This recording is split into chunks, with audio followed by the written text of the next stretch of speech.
اس وقت ہم لوگ وقف بل 2024 کے بارے میں مسلمانوں کا درد آپ کے سامنے رکھنے کے لیے بیٹھے ہیں، اور ہم چاہتے ہیں کہ اس ملک کی دوسری اکثریت کے ساتھ جو منصوبہ بند ناانصافی کرنے کی کوشش کی جا رہی ہے، آپ اس میسج کو پورے ملک تک پہنچائیں، اور ہم امید کرتے ہیں کہ حکومت اس پر توجہ دے گی۔ ہم لوگوں کا مطالبہ یہ ہے کہ اس وقف ایکٹ میں جو تبدیلیاں ابھی کی جا رہی ہیں ان کی کوئی ضرورت نہیں ہے۔ اس سے وقف کو فائدہ پہنچنے کے بجائے نقصان پہنچے گا، وقف کے مقاصد متاثر ہوں گے، اور جس کمیونٹی کی املاک ہے وقف، اس کے ہاتھوں سے یہ ساری چیزیں چھن جائیں گی۔ اس میں جو چند بہت ہی خطرناک باتیں ہیں، میں خاص طور پر ان کا ذکر کرنا چاہوں گا کہ یہ وقف بل مکمل طور پر وقف کے مفاد کے خلاف ہے، اور یہ اس ملک میں جو سیکولرزم کی بنیاد ملک کے معماروں نے اور اس ملک کی آزادی میں حصہ لینے والے بزرگوں نے رکھی ہے، یہ چیز پوری طرح ان کے منشا اور مقصد کے خلاف ہے۔ چند باتیں جو بہت اہم ہیں وہ میں آپ کے سامنے رکھنا چاہوں گا۔ ان میں ایک بنیادی بات یہ ہے کہ وقف کے سلسلے میں ایک اصول یہ مانا جاتا رہا ہے کہ اس کو استعمال کی بنیاد پر بھی مانا جائے گا، وقف بائی یوزر بھی تسلیم کیا جائے گا۔ یہ صرف مسلم اوقاف کے بارے میں نہیں ہے، بلکہ ہمارے ہندو بھائیوں کی جو مذہبی املاک ہیں ان میں بھی یہ بات مانی گئی ہے کہ جو چیز مدتوں سے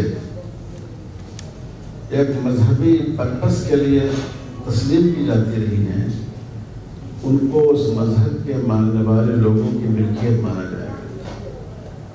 اب آج آپ سوچئے کہ کوئی آدمی اگر جامع مسجد کے لیے دہلی کے لیے ڈاکومنٹ مانگے کہ آپ بتائیے کیا دلیل ہے کہ یہ وقف ہے، تو جو جگہ 400 سال 500 سال پہلے بنی ہو، کیا آج اس کے ڈاکومنٹ پیش کیے جا سکتے ہیں؟ اگر کوئی تروپتی کے مندر کے لیے ڈاکومنٹ مانگے کہ کیوں ہم اس بات کو تسلیم کریں کہ وہ مندر ہے، تو کیا یہ مطالبہ صحیح ہوگا؟ تو ملک بھر میں ہزاروں اوقاف ایسے ہیں جو صدیوں سے اور 50 سال سے وقف کے پرپس کے لیے استعمال ہوتے رہے ہیں، مسجد کے طور پر، مدرسے کے طور پر، قبرستان کے طور پر، تعلیمی اداروں کے طور پر۔ اگر وقف بائی یوزر کو تسلیم نہ کیا جائے تو یہ تمام چیزیں خطرے میں پڑ جائیں گی، اور یہ مسلمانوں سے ان کی بہت بڑی املاک کو چھیننے کی کوشش ہوگی۔ دوسری بات میں یہ ذکر کروں کہ ہم ہندو، مسلمان، سکھ، عیسائی سب بھائی بھائی، لیکن ہم الگ الگ دھرموں پر یقین رکھتے ہیں اور اپنے اپنے دھرم کی چیزوں کو مینیج کرتے ہیں۔ ہمارے ہندو بھائی مندروں کا انتظام دیکھتے ہیں، سکھ بھائی گرودوارا کا انتظام دیکھتے ہیں، مسلمان مسجد کا اور اپنے اوقاف کا انتظام دیکھتے ہیں۔ اب جو اس میں وقف بورڈ کا ڈھانچہ پیش کیا گیا ہے، اس میں وقف کونسل میں لازماً 2 غیر مسلم کو شامل کرنے کی بات کہی گئی ہے، اور وقف بورڈ میں بھی لازماً 2 غیر مسلم کو شامل کرنے کی کوشش کی گئی، اور جو مختلف عہدیداروں کے لیے مسلمان ہونے کی شرط تھی اس کو ختم کر دیا گیا ہے۔ تو ہم لوگوں نے اس بل کا گہرائی سے مطالعہ کیا، اس کی روشنی میں وقف کونسل میں 13 غیر مسلم ارکان ہو سکتے ہیں اور وقف بورڈ میں 7 غیر مسلم ارکان ہو سکتے ہیں اور چیف ایگزیکٹو آفیسر بھی وقف کا غیر مسلم ہو سکتا ہے۔ آپ سوچیے کیا یہ انصاف کی بات ہے؟ حالانکہ اسی ملک میں بہار انڈومنٹ ایکٹ ہے، اس کے تحت 3 بورڈ ہیں اور اس میں یہ شرط رکھی گئی ہے کہ اس کے سارے ارکان ہندو ہوں گے۔ آپ جانتے ہیں گرودوارا پربندک کمیٹی ہے، اس میں یہ شرط رکھی گئی ہے کہ اس کے تمام ارکان سکھ ہوں گے۔ تو اب وقف بورڈ جو مسلمانوں کے اوقاف لیے اور حکومت کے دیے ہوئے نہیں ہے، یہ ہمارے بزرگوں کے دیے ہوئے ہیں، تو اس میں آپ زور زبردستی سے آپ غیر مسلم بھائیوں کو شریک کریں، آپ سوچیے اس کا کیا جواب ہو سکتا ہے۔ تیسری بات میں یہ کہوں گا کہ جو کریکٹر ہو یا سرکاری عہدیدار ہو وہ سرکاری دباؤ سے آزاد نہیں ہوتا ہے۔ تو اس میں پورا اختیار وقف ٹریبونل سے لے کر کریکٹر کو دے دیا گیا ہے۔ وقف کے بہت سے کیس میں، بلکہ بہت زیادہ کیس میں حکومت فریق ہے۔ گورنمنٹ کی مختلف عمارتیں اور اس کے مختلف شعبے وقف کی زمینوں پر قائم ہیں اور ہم سرکار سے مطالبہ کرتے ہیں کہ آپ اس کا کرایہ وقف بورڈ کو دیں۔ تو کیا آپ امید رکھتے ہیں کہ ایسے جو کیس ہوں گے اس میں کلیکٹر سرکار کی رائے سے آزاد ہو کر انصاف کا فیصلہ کر سکیں؟ تو یہ بہت ہی ظلم اور زیادتی کی بات ہے۔ ایک بہت عجیب بات یہ ہے کہ ہمارے ہاں جب کوئی آدمی مسلمان ہوتا ہے تو وہ پہلے دن سے پورا مسلمان ہوتا ہے۔ ایسا نہیں ہے کہ کوئی خاندانی مسلمان ہو تو زیادہ بڑا مسلمان ہے اور کوئی آج مسلمان ہوا تو وہ چھوٹا مسلمان ہے، اول دن سے وہ پورا مسلمان ہے۔ لیکن اس میں ایک عجیب و غریب بات یہ رکھی گئی ہے، کوئی شخص مسلمان ہو اور 5 سال تک اسلام پر عمل کرے تب اس کا وقف کرنا معتبر ہوگا۔ سوچیے آپ، اس کی کوئی بنیاد ہو سکتی ہے؟ سراسر ناانصافی کی بات ہے۔ پھر اس وقت میں مرکزی گورنمنٹ کی مداخلت بہت بڑھا دی گئی۔ یاد رکھیے جتنے اوقاف ہیں یہ گورنمنٹ کے دیے ہوئے نہیں ہیں، یہ مسلمانوں کے دیے ہوئے ہیں، چاہے مسلم دور حکومت کے وقت کیوں نہ ہو۔ اس میں بھی جو زیادہ تر اوقاف ہیں وہ مسلمان جن میں خیرات کا جذبہ تھا ان کے کیے ہوئے وقف ہیں۔ تو اس میں گورنمنٹ اپنی مداخلت کو بڑھا دے، یہ کیسے اس کے لیے گنجائش ہو سکتی ہے؟ گورنمنٹ کا کام یہ ہے کہ وہ وقف کو ضائع ہونے سے بچائے، جس کا نام لیا جا رہا ہے۔ لیکن اس میں الٹی بات ہوئی ہے کہ پہلے وقت پر اگر کوئی غاصبانہ قبضہ کر لیتا، ناجائز قبضہ کیا ہوا ہوتا، تو اس پر 5 سال کی قید کی سزا رکھی گئی تھی، قید بامشقت۔ اور اب اس کو لائق تعزیر سمجھا گیا تھا اور اس کو غیر ضمانتی وارنٹ تھا اس کے لیے، اس کو گورنمنٹ ختم کر رہی ہے۔ تو جو غاصبانہ قبضہ ہے اس کی سزا کو کم کر رہی ہے، کیا اس سے وقف کی حفاظت ہوگی؟ تو یہ صورتحال ہے، اس کی وجہ سے سارے مسلمان ہندوستان کے اس وقت اس کی وجہ سے بہت بے چین ہیں۔ اور ہم صاف کہنا چاہتے ہیں کہ اگر گورنمنٹ نے اس کو واپس نہیں لیا تو ہم لوگ پورے ملک میں قانون کے دائرے میں رہتے ہوئے تحریک چلائیں گے اور قانون کے دائرے میں رہتے ہوئے احتجاج کی آخری حدوں تک جائیں گے۔ اس لیے حکومت کو چاہیے کہ وہ ایسا غیر منصفانہ اقلیت دشمن اس کو واپس لے۔ گورنمنٹ کو جھوٹ بولنے کی عادت ہو گئی، بار بار حکومت یہ کہہ رہی ہے کہ ہم مسلم خواتین کو حقوق دلانا چاہتے ہیں اور 2 مسلم خواتین اس میں ممبر ہوں گی۔ پہلے سے وقف بورڈ کے قانون میں 2 مسلم خواتین کی ممبری کی گنجائش رکھی گئی، اگر واقعی مسلم خواتین کی اتنی ہمدردی ہے تو یہ جو مسلمان عورتوں کے ساتھ ظلم ہو رہا ہے، یہ جو بلقیس بانو کے جو مجرمین ہیں ان کو حکومت نے بچانے کی کوشش کی، وہاں کیا ان کو مسلمان عورتوں کی ہمدردی اور ان کا درد نظر نہیں آتا ہے؟ اس لیے ہم سب لوگ اس بات پر، مسلمانوں کے تمام مکاتب فکر، تمام تنظیمیں اس بات پر متفق ہیں کہ یہ بل ہم لوگوں کے لیے بالکل ناقابل قبول ہے اور ہم اس کو ہرگز برداشت نہیں کر سکتے۔ حضرت مولانا خالد صاحب نے وقف بل کے سلسلے میں جو باتیں آپ کے سامنے پیش کی ہیں، جمعیت علماء ہند بھی اس درد کو محسوس کرتی ہے، کیونکہ اس کی چوٹ ہمارے مذہب اور اسلام کے اوپر پڑتی ہے، جو ہمارے اصول اور نیم ہیں وہ متاثر ہوتے ہیں، اور حکومت جان بوجھ کر رہی ہے۔ اس لیے ہمیں بحیثیت مسلمان ہونے کے اس پر احتجاج کرنے کا حق ہے۔ یہ عجیب و غریب صورت ہے جو ملک کی آزادی کے بعد سے اب تک سامنے نہیں آئی تھی۔ حکومت اسلام کے خلاف، مسلمانوں کے خلاف بہت کھل کر اپنے نظریے کو پیش کرتی ہے۔ جمعیت علماء ہند اس چیز کو محسوس کر رہی ہے، اور ہمارے سب ساتھی جو یہاں بیٹھے ہوئے ہیں، الیکشن کے سلسلے کے اندر جتنی تقریریں کی جاتی رہی ہیں، براہ راست ان تقریروں کے اندر اسلام اور مسلمانوں کے اوپر چوٹ کسی جاتی رہی ہے۔ ایسا لگتا تھا کہ جیسے الیکشن جیتنے کے لیے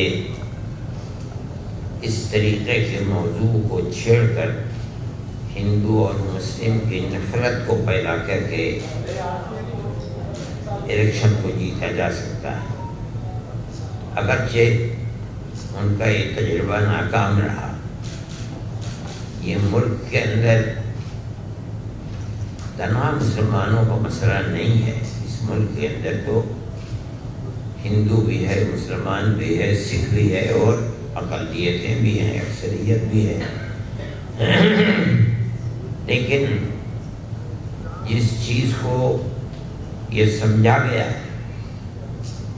کہ اسی طریقے کے اوپر، اقتدار کے اوپر قبضہ کیا جا سکتا ہے، یہ بڑی خوشی کی بات ہے کہ ملک کی جنتا نے اس کو ملک میں امن و امان کے لیے خطرناک محسوس کیا، اور ہندو اور مسلم دونوں نے مل کر کے اس کے خلاف ووٹ دیا۔ اور اگر یہ کہا جائے کہ بی جے پی جو اقتدار پر تنہا بیٹھی ہوئی تھی اس کو شکست دے دی، تو اس کے اندر کوئی مبالغے کی بات نہیں ہے۔ یہ چیز نہ ہونی چاہیے تھی۔ ہم آج سے نہیں 1300 سال سے تقریباً گاؤں در گاؤں اور ہر آبادی کے اندر ایک دوسرے کے ساتھ رہن سہن کے اندر شریک ہیں۔ ملک کے اقتدار اعلیٰ کے اوپر بیٹھا ہوا آدمی صرف الیکشن کے لیے نفرت کے اسباب کو پیدا کرے، یہ تو کسی ملک کے لیے انتہائی خطرناک چیز ہے۔ ہم یہ سمجھتے ہیں کہ تنہا وقف ایکٹ ہی کا مسئلہ نہیں ہے، بلکہ جو اس وقت اقتدار کے اوپر بیٹھے ہوئے لوگ ہیں وہ ہر اقلیت کے مذہب کے لیے اور خاص طریقے کے اوپر مسلمان اقلیت کے مذہب کے لیے انتہائی خطرناک ہے۔ میں یہ سمجھتا ہوں کہ کانگریس نے یا یوں کہیے کہ انڈیا اتحاد نے جو یہ بات کہی تھی کہ ہم اگر اقتدار کے اوپر آتے ہیں تو ہم ہر مذہبی اقلیت کو اپنے مذہب کے اوپر چلنے کا پورا حق آزادی کے ساتھ دیں گے، جمعیت علماء ہند نے اسی وقت اس بات کو ملک کی جنتا کے سامنے رکھا تھا کہ امن و امان کو قائم کرنے کے لیے اس سے بہترین کوئی دوسرا فکر اور نظریہ نہیں ہو سکتا۔ اس کو قبول کیا گیا اور یہ سمجھا گیا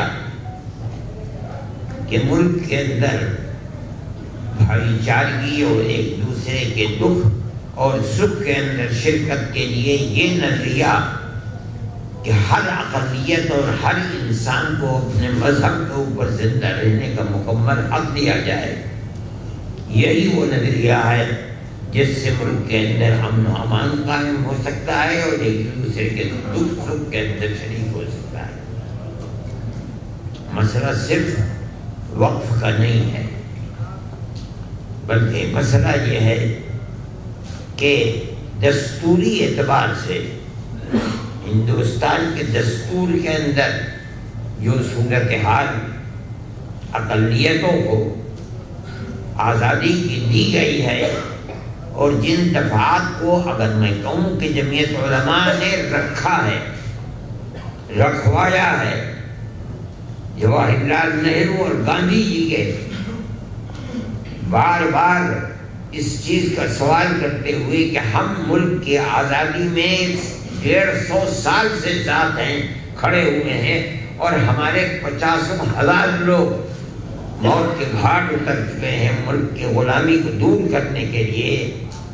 ہمیں آپ بتائیے کہ ملک کی آزادی کے بعد دستور سیکولر ہوگا یا نہیں ہوگا؟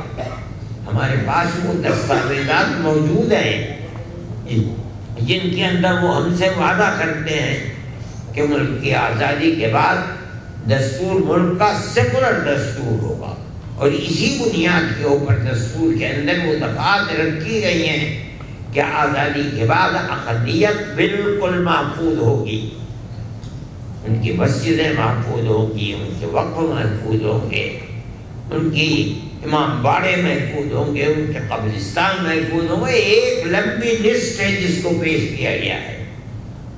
آج حکومت اس کے خلاف ہے اور وہ خاص طریقے کے اوپر مسلم اقلیت کو اور اس کے مذہب کو محفوظ نہیں رکھنا دینا چاہتی۔ ایسی صورت کے اندر کانگریس اور وہ اتحاد اگر پلٹا ہے ملک کی آزادی سے پہلے کی طرف، اور پھر اس نے اتحاد کے لیے یہ بات کہی ہے کہ اگر ہم اقتدار کے اوپر آتے ہیں تو ہم ہر مذہبی اقلیت کو آزادی دیں گے اپنے مذہب کے اوپر۔ یہ وہ چیز تھی جس نے ملک کے نظریے کو تبدیل کیا ہے اور نتیجہ اس کا یہ نکلا ہے جو آج آپ کے سامنے ہے۔